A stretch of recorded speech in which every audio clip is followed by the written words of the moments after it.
देखिए, खासदार इम्तियाज़ जलील साहब के ऊपर उंगलियां उठाना जो है तो यहाँ के कुछ चिल्लर लीडरों की एक आदत सी बन गई है और उनका नसीब बन गया है, मैं समझता हूँ। वो ये नहीं देखते हैं कि खासदार इम्तियाज़ जलील साहब जो हैं वो मेंबर ऑफ पार्लियामेंट है और आसपास की 3 रियासतें, जिसके अंदर गुजरात हो, मध्य प्रदेश हो या महाराष्ट्र हो, इतने जो है तो पूरे 3 स्टेट्स के अंदर से एक वाहिद मुस्लिम एमपी है जो चुनकर आया है। तो कहीं ना कहीं इनको बदहज़मी हुई है उस बारे में, इसलिए वो खासदार इम्तियाज़ जलील के ऊपर आवाज़ें उठाते रहते हैं। लेकिन खासदार इम्तियाज़ जलील को इस बात से कोई फ़र्क नहीं पड़ता, क्योंकि यहाँ की अवाम ने जो भरोसा करके उनको चुनकर दिया है वो उनकी नुमाइंदगी बड़ी ईमानदारी के साथ में वो अपने काम को निभा रहे हैं।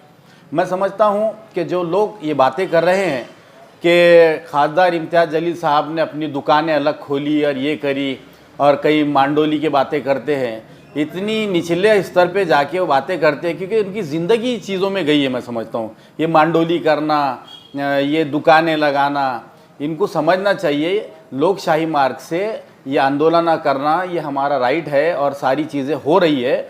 और ये जो मुंडियों का समंदर मैंने सुना उनके मुंह से, ये कोई अच्छी बातें हैं? अरे आप सरों का समंदर कहिए, लेकिन क्या करें, तालीम भी बीच में आती है और ज़रूरी है का तालीम की वजह से कहीं ना कहीं कम पड़ जाते, तो वो जितनी उनकी सोच है वो लोग उतनी बातें करते हैं।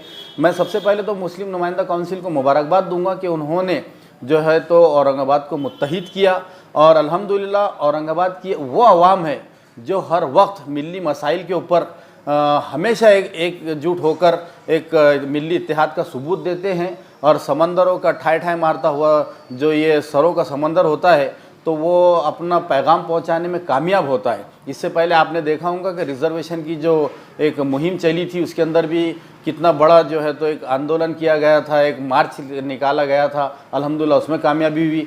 उसके बाद अभी कैंडल मार्च जो इम्तियाज़ जलील साहब की ज़ेर क़यादत में निकला था तो वो भी आपने देखा होगा कि वो भी एक सरों का समंदर था। माशाल्लाह एक बहुत बड़ा मैसेज उसके अंदर भी गवर्नमेंट तक पहुंचा है।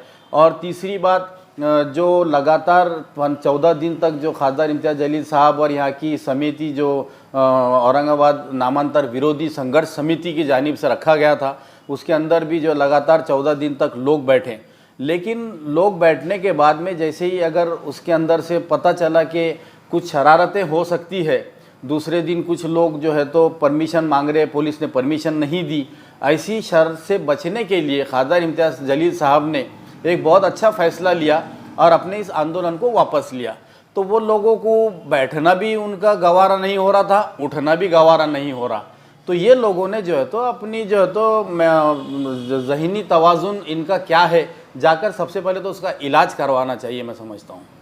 और जो लोग मैं समझता हूँ कि कह रहे थे, मैंने सुना कुछ चैनल के ज़रिए कि हमारी स्पीच सुनने के बाद में वो वहाँ पर मौजूद हुए और ऐसा आए और ऐसा, ये गलत फहमी में ना जिए। बराए मेहरबानी अपना पहले तो देख लीजिए कि अपनी हालत क्या है सियासी लेवल के ऊपर, अपना कद क्या है, अपनी तालीम क्या है, उसके हिसाब से बात करें तो अच्छा है। क्योंकि एक मेंबर ऑफ़ पार्लियामेंट है, उनको सुनने के लिए हज़ारों लाखों लोग जो है तो सुनना चाहते हैं उनको, क्योंकि वो मुद्दे की पते की बात कहते हैं। या ऐसी उठ पटांग बातें करके जो पार्टी से आप वाबस्ता है उसी पार्टी ने ये जो है तो लोगों को धचका दिया है और आप आके यहाँ पे स्टेज के ऊपर वो पार्टी के बारे में बोल रहे हैं। अरे भाई, आपके अंदर इतनी हिम्मत है तो आप पार्टी से पहले लड़ो ना। आपने आज तक तो पार्टी से लड़ाई करते हुए दिखे नहीं। जब भी अपने आका आए तो उनके सामने जाकर आप मौजूद हो गए, पेश नज़र आए। आप पार्टी के अंदर झगड़े करो आप उनसे कि हमारे औरंगाबाद शहर का नाम आपने क्यों चेंज किया, हम आपकी पार्टी को ऐसा करते हैं, आप उससे रिज़ाइन दीजिए, आप उससे हटिए। आप उसी पार्टी में रहते हुए जब 2-4 वर्ड अल्फाज बोल देना, फिर हमारा कनेक्शन बीजेपी से जोड़ना। आपको कब से बीजेपी से नफरत हुई मेरे को समझ में ही नहीं आ रहा। आपके दादा जो है तो रात में 4 बजे उठ के तो वहाँ पे फडणवीस के साथ में सरकार बना रहे। आपके जो है तो आपके साहेब जो है तो वह दूसरे कोई स्टेट है में अभी जहाँ पे इलेक्शन हुए वहाँ पे बीजेपी के साथ सरकार बना रहे हैं नागालैंड के अंदर। आपकी ताई ये बोल रही है ऑफिशियल डिक्लेरेशन से पहले कि मैं संभाजी नगर से तो मुंबई को जा रही हूँ। तो ये आपकी पार्टी की आइडियोलॉजी है और आप दूसरों को बोल रहे कि बीजेपी से परहेज करो। मतलब आप गुड़ खाओ और गुलगुलों से परहेज करो की बात हो रही है। तो आप ज़रा अपने आप की मानसिकता को बदलिए और ये ऐसे छर पसंद बातों से लोगों का दिल नहीं बहलता है। जो ग्राउंड पे काम करता है उसका नाम है इम्तियाज़ जलील। तो आप जो इम्तियाज़ जलील के बारे में हमेशा उठ के ऊट पटांग बातें करते हैं, ज़रा अपने आप को लगाम दे तो अच्छा है, क्योंकि आपकी सोच में, आपकी तालीम में और उनकी नुमाइंदगी के अंदर बहुत बड़ा फ़र्क है, बहुत बड़ा गैप है। और ये ऐसा दूसरों के अंदर, दूसरों के ख़त में हमारा सलाम कब तक करेंगे? आप खुद बुलाइए ना, आप खुद अपनी दुकान लगाइए। आप जब बोल रहे हैं कि सियासत है, सियासत है, तो आप भी आपकी सियासी दुकान लगाइए। आप में है हिम्मत कि आप 10 लोगों को जमा करके एक टेंट लगाए और अपनी पार्टी के ख़िलाफ़ में तो बोले कि ये पार्टी ने गलत किया, हम इसका निषेध करते हैं और ये पार्टी को हम तो जो है तो लात मारते हैं और इसके बाद हम ये पार्टी का सपोर्ट नहीं करेंगे।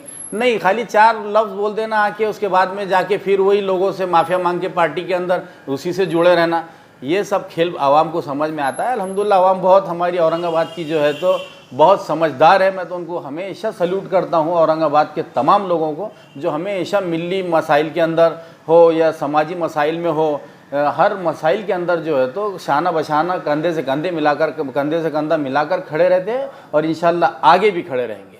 नासिर सिद्दीकी, मजलिस इत्तेहादुल मुस्लिमीन।